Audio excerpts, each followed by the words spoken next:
उधर खबर है कि रूस की हथियारों की फैक्ट्री में 24 घंटे ताबड़तोड़ प्रोडक्शन किया जा रहा है। पुतिन ने कुछ रोज पहले ये आदेश जारी किया था कि उनकी सेना को हथियारों की कमी नहीं पड़नी चाहिए, जबकि उनके करीबी दिमित्री मेदवेदेव ने तो हथियारों की कमी पड़ने पर उन्हें बनाने वाली कंपनी के अधिकारियों को जेल तक भेजने की धमकी दे दी थी।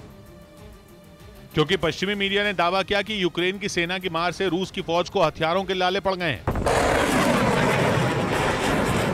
जिन टैंकों पर रूस को नाज था वो यूक्रेन की जंग में कबाड़ का ढेर हो गए। जो बख्तरबंद गाड़ियां उनके सैनिकों की सुरक्षा के लिए थीं, वो मिसाइलों के वार से धराशायी हो गईं। दावा किया गया कि रूस की तोप भी यूक्रेन के बमों के आगे ठहर नहीं पाई, जबकि उसकी दागी गई ज्यादातर मिसाइलों को भी यूक्रेन ने हवा में ही मार गिराया। जंग के मैदान में रूसी सैनिक ऐसे हथियारों के लिए तरसने लगे जो यूक्रेन का मुकाबला कर सकें, और इसी कमी को पूरा करने के लिए रूस की कंपनियां तेजी से हथियार बनाने में जुटी हैं।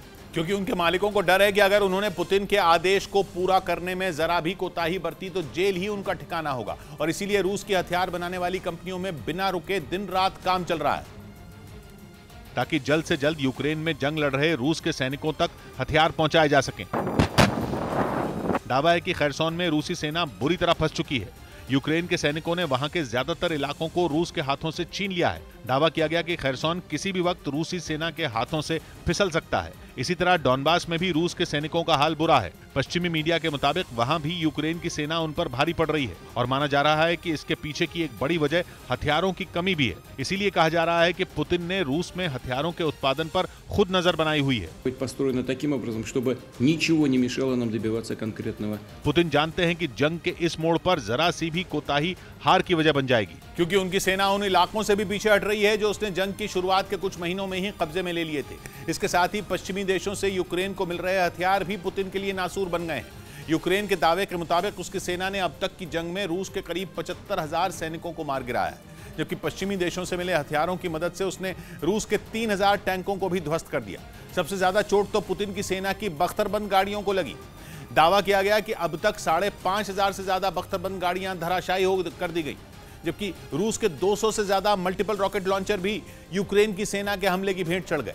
यूक्रेन ने दावा किया कि उसने रूस के 277 लड़ाकू विमान और 258 अटैक हेलीकॉप्टर भी मार गिराए, और आसमान से बरसने वाली रूस की 400 से ज्यादा क्रूज मिसाइलों को धराशायी कर दिया।